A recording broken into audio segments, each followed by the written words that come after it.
Hi guys, I am Ashley. If I haven't had the opportunity to meet you yet, I hope that once we are allowed out of our houses, I can. But I knew that today I was gonna record this video.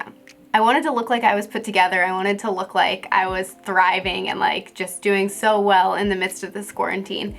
But then I realized that I wasn't being real. Most of my days look like greasy hair and the same sweatshirt or pajamas that I wore yesterday. And it's honestly not even just that I look like a mess, but most days I feel like a mess too. I'm sure that you guys have all seen the millions of posts about making the most of your time during quarantine and being productive and learning new skills. I bet that some of you guys are feeling the weight of like, I need to be productive and I need to do so well in online school and I need to love my family well, and there's so many expectations for me right now. But my life just got flipped upside down and most days I just don't feel okay.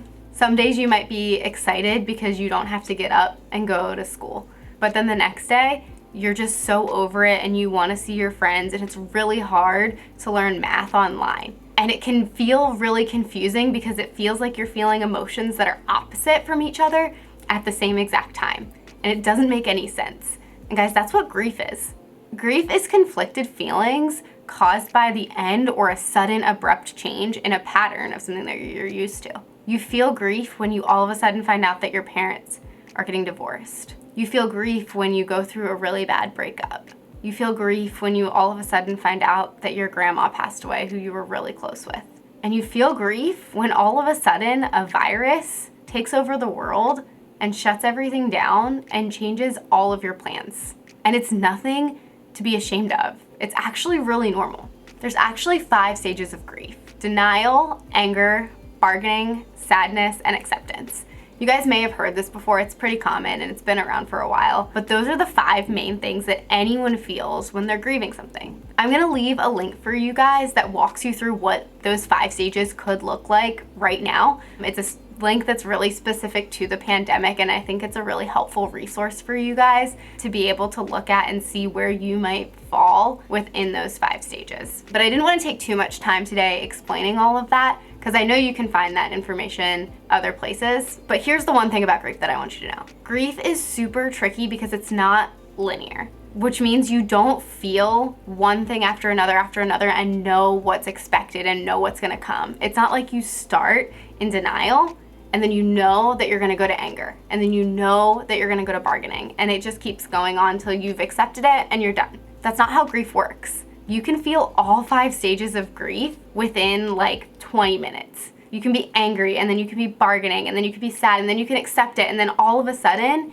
you can feel like you're denying that it ever happened all over again. Or you could feel sadness for like 2 weeks straight. That's how grief works. It's complicated and it's convoluted, and there's no way to expect what's next. But we aren't the first ones to ever deal with grief. A long time ago, there was a place called Jerusalem, and there was also a place called Babylon. And basically the Babylonian king decided that he was gonna overtake Jerusalem. So he put a siege on it, and it completely destroyed the entire city. People didn't have food to eat, and moms were even starting to eat their children because they were that desperate. Can you imagine how bad it must have been for that to happen? Way worse than anything that's going on right now. There was a lot of death, there was a lot of fear, there was a lot of sorrow. The people of Jerusalem were living in grief. What they thought was a normal life was all of a sudden completely flipped upside down, and they were doing things that they never imagined they would have to do, living through things that they never imagined that they would have to live with,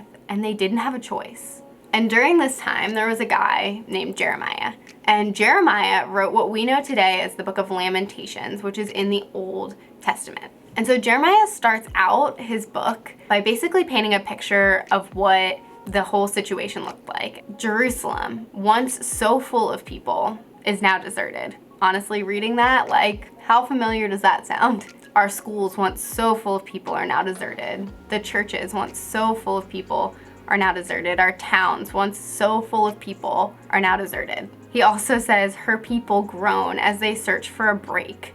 They have sold their treasures for food just to stay alive. He also says, my children have no future, for the enemy has conquered us. You can just feel the sadness and the anger and the grief.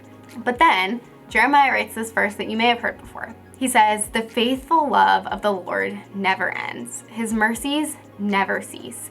Great is his faithfulness. His mercies begin afresh each morning. I say to myself, the Lord is my inheritance. Therefore, I will hope in him.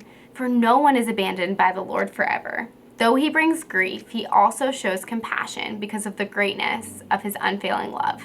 Guys, he wrote that in the middle of the grief, even though his feelings were telling him otherwise. Even though he was in a situation that seemed hopeless and he didn't know the end to it and he didn't like the situation he was in, Jeremiah was proclaiming that the Lord is good and compassionate and faithful, that his mercies begin afresh every single morning. I don't know about you, but I need reminded of that when I wake up every morning and it feels the same. Those truths are what helped Jeremiah get to the other side of his grief. So the sadness and the uncertainty, all of the weird feelings that you may be having right now are a normal response to this abnormal situation. I want you to know that, and I want you to hear that. But I also have a question for you. My question is, what's gonna carry you through? When you're feeling the sad feelings, when you start to bargain, when you start to feel angry about the situation, what's gonna carry you through your grief? So I have two ideas of things that could help carry us through this season. So the first, be real with your people. These are the people that when they ask you how you're doing, you don't just say, "I'm okay," but you actually tell them what's going on in your heart, because holding what we feel inside when we're grieving is only gonna make it worse. Don't walk through your grief alone. The second thing that you can do is fill your mind with the truths of God, even when you don't believe them. And guys, I have days all the time that I don't believe them, that I'm frustrated or that I'm angry with God, and he can take it. But I can't take barricading myself off from the truths of God.